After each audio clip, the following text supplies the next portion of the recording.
Truckers over here, and this video is 5 things that I love about my new Peterbilt 389. Now, I did a video on my last truck, which is essentially the same truck, except for there's a few tweaks. I didn't want to give you the same video where I'm liking all the same things, so I came up with 5 other things that I love about my new purple Cybertruck. Now, first of all, I did a video, 5 things I hate, and I'm going to have to drive the truck a little bit longer to find out 5 things that I hate. But the number 1 thing that I like about this truck is the color. Now, purple is my favorite color. You know, last one was red.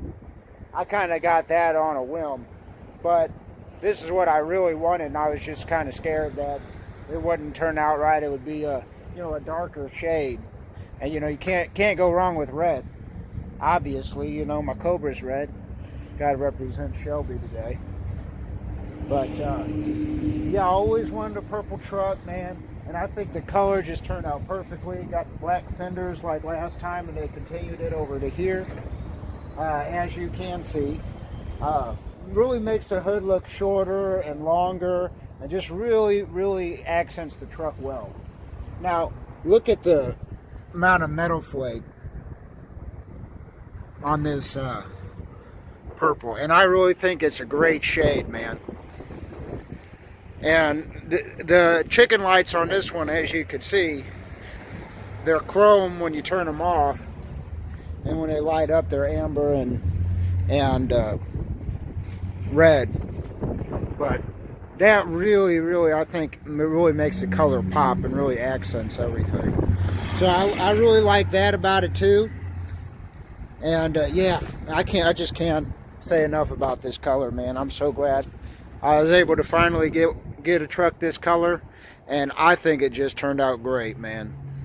Jim usually, some of the drivers, they want painted tanks and this and that and all these doodads, but I think the chrome really accents this color.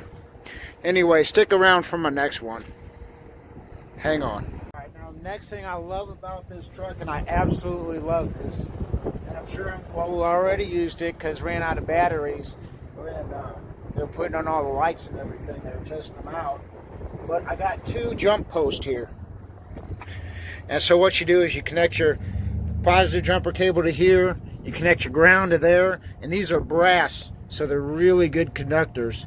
And as you can see, there's a lot of surface area on that. The reason that that's real rough is they want a lot of surface area to get a real solid connection. So it'll be a piece of cake to jumpstart this truck. You don't have to open the battery box.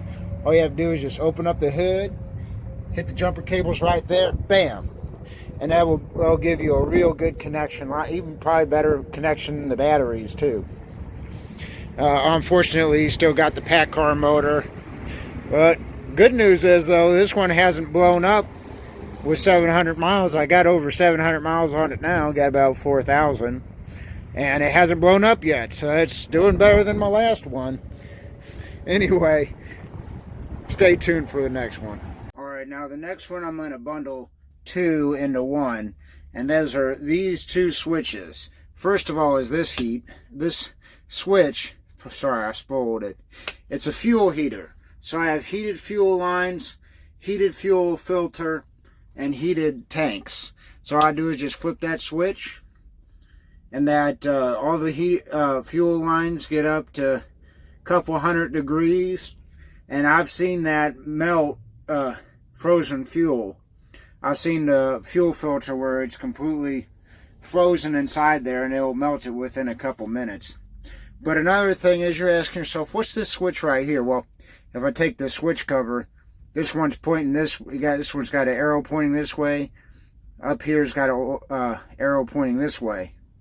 And what you do when you flip it, the fuel gauge will tell you how much fuel is in that particular tank.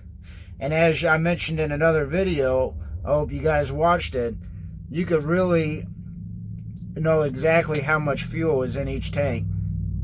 See, so in my left tank, I actually got about an 1/8 tank less fuel. That is crucial when you're running in the middle of nowhere where it's you know, 700 miles till the next truck stop. And you need to know how far you can go. Check it out. That is just so cool.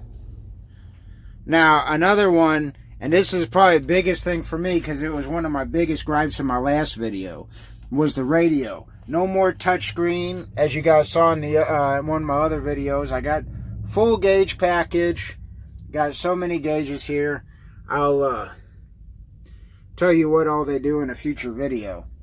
But anyway, I just got a simple radio, and luckily it comes with Sirius radio, and my company pays for the Sirius, which is really nice, really nice. I mean, I know it's just a couple bucks a month, but it's just nice when you jump into a truck and you don't have to worry about having an external radio that doesn't have, you know, good signal. This one has a antenna, Sirius antenna right there, and does not have signal. But I really love how it just got a simple radio. Last couple trucks I had a touch screen right here. And first of all, it was always bright. At night, it would bother your eyes. The brightness wouldn't adjust properly. It was just a mess. It would freeze at random times. It would mute every time you hit a bump. Now I just got this real simple radio. And my boss says that he also ordered them without the screen because it was actually causing engine problems. So that is a big thing that I love about this truck.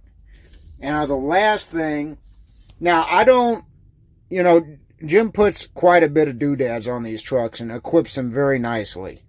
So I usually don't ask for anything special. Like I said, some of the drivers want doodads and all this and that. So only thing that I asked for was, and I told him I'd pay for it, was LED load lights, real bright load lights. Because I used to have them on my headache rack, but guess what? Now they put them on the side of the sleeper. And they are bright.